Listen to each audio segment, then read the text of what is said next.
हाल फिलहाल में मैंने देखी नेटफ्लिक्स पर आई आप जैसा कोई मूवी, जिसमें आपको देखने को मिलेंगे आर माधवन और फातिमा सना शेख। तो भाई ये जो मूवी है, इसकी स्टोरी की बात करें पहले तो इसमें कुछ 42 साल का एक आदमी दिखाया गया है जिसको प्ले कर रहे हैं आर माधवन। और वो जो आदमी है उसका कोई भी गर्ल इंटरेक्शन कभी नहीं रहा है, ना कोई गर्लफ्रेंड रही है, ना कोई कुछ भी कोई सीन नहीं रहा है। और 42 साल की उम्र हो चुकी है, उसकी शादी भी नहीं हुई और उसका जो इंटरेक्शन है गर्ल्स से वो बिल्कुल ज़ीरो है।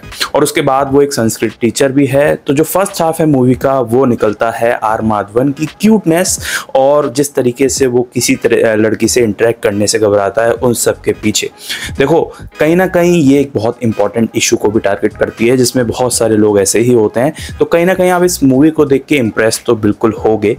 लेकिन उसके बाद सेकंड हाफ जब शुरू होगा, जिसमें आपको दिखाई जाएंगी फातिमा सना शेख, जो भी अनमैरिड हैं और 32 की एज उनकी हो चुकी है।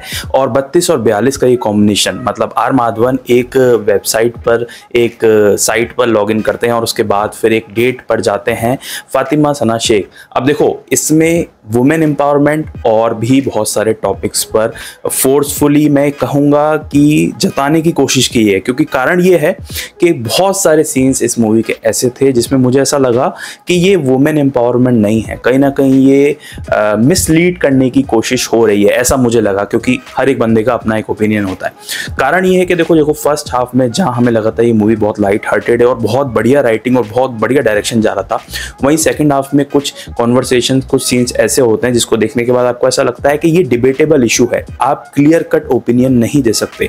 जिसमें एक सीन आता है जिसमें वो डेट पर बैठे होते हैं आर माधवन और Fatima, and they were discussing about virginity. तो उसके बाद आर माधवन का भी एक ओपिनियन था, हो सकता है बहुत सारे लोगों का वो ओपिनियन हो या बहुत सारे लोगों का वो ओपिनियन ना हो, लेकिन कट टू उस सीन को इस तरीके से फ्रेम किया गया था जहां पर ऐसा लगे कि आर माधवन वाला जो कैरेक्टर है, जो पॉइंट वो अपना रखना चाह रहा है, कहीं ना कहीं वो मॉडर्न सोसाइटी में फिट नहीं होता। तो ऐसा दिखाने की मुझे ऐसा लगता है उस सीन में पूरी कोशिश की गई। दूसरा एक सीन आता है जिसमें फातिमा का जो कैरेक्टर है वो बोलती है कि 16-17 की उम्र के बाद तो कोई भी वर्जिन नहीं रहता। तो ये एक तरह से बहुत बोल्ड स्टेटमेंट है, कहीं ना कहीं यूथ को एक बहुत गलत मैसेज जाएगा कि आजकल तो ये नॉर्मलाइज है। तो ये मुझे ऐसा लगता है ये थोड़ा सा वुमेन एम्पावरमेंट के नाम पर कहीं ना कहीं ये चीज़ें मुझे ऐसा लगा कि फिट नहीं बैठेंगी इस मूवी में। पॉइंट्स कुछ अच्छे रेस किए हैं इस मूवी ने कि जो मैन हैं उनको कभी भी फोर्सफुली लिमिट तय नहीं करनी चाहिए वुमेन की, या उनकी जो आइडियाज़ हैं या जो उनका विचार है, जो उनका थॉट प्रोसेस है वुमेन का, उसको सपोर्ट करना चाहिए। और साथ ही में कहीं ना कहीं उनको फ्रीडम देनी चाहिए कि जिस तरीके से वो अपनी लाइफ को जीना चाहती हैं, वो सब कुछ ठीक है, वो एक अच्छा मैसेज है, लेकिन उसको एक गलत तरीके से रिप्रेजेंट किया गया है, मैं ऐसा कहना चाह रहा हूँ। क्योंकि इसमें जैसे आर माधवन का एक बड़े भाई होते हैं, उनकी भाभी होती है, और उनका जो रिलेशनशिप वो 30 साल शादी को हो गए, और वो जो उनका जो रिलेशनशिप है उसमें चीटिंग की तरफ जाते हुए दिखाया गया है। और वो जो कपल है वो चीटिंग की तरफ जाते हुए दिखाया गया है, जिसके बाद कहीं ना कहीं हमें ऐसा लगता है कि 30 साल तक अगर कोई रिलेशनशिप सही नहीं चल रहा है तो चीटिंग नॉर्मलाइज हो जाती है। मतलब ये दिखाने की कोशिश कैसे की जा सकती है। तो मुझे ऐसा लगा कि कुछ सीन्स, कुछ डायलॉग्स में ऐसा लगेगा कि राइटर जो है वो रिप्रेजेंट तो वुमेन एम्पावरमेंट करना चाहता है, जो कि सही भी है, लेकिन उसको रिप्रेजेंट गलत तरीके से कर रहा है, ऐसा मुझे फील हुआ। बाकी अगर आप इसका सेकेंड हाफ भी देखेंगे तो बहुत सारी चीज़ें ऐसी भी थी जो ठीक लगी मुझे, क्योंकि बहुत सारे इश्यूज ऐसे भी थे जिनको एड्रेस करना चाहिए।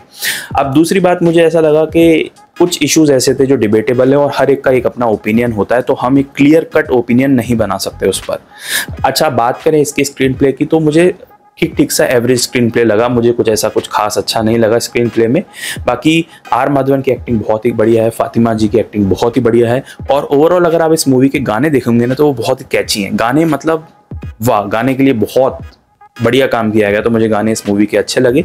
ओवरऑल इसकी स्टोरीज और दोनों की जो फैमिली बैकग्राउंड दिखाए गए, आर माधवन की फैमिली थोड़ी कंजर्वेटिव होती है और फातिमा जी की भी ज़्यादा मॉडर्न नहीं होती, लेकिन as compare to R Madhavan की फैमिली से तो उनकी फैमिली थोड़ी सी ज़्यादा मॉडर्न होती है। तो इस तरीके से एक पूरी स्टोरी फ्रेम की गई है और मैं कहूँगा कि एवरेज मूवी है और आप जाकर देख सकते हैं। एज सच नेगेटिव पॉइंट्स में यही था, और पॉजिटिव्स तो ये है कि इसके गाने अच्छे हैं, एक्टिंग अच्छी है, कुछ इंपॉर्टेंट इश्यूज को भी रेज किया गया है। तो अगर आप इस मूवी को देखना जाना चाह रहे हैं तो नेटफ्लिक्स पर जाकर देख सकते हैं। लेकिन अगर आप इसी तरह बॉलीवुड या हॉलीवुड की न्यूज़ जाना चाहते हो या मुझसे अलग अलग ट्रेलर, वेब सीरीज या मूवीज़ के रिव्यूज़ जाना चाहते हो तो चैनल को जरूर सब्सक्राइब करके जाना।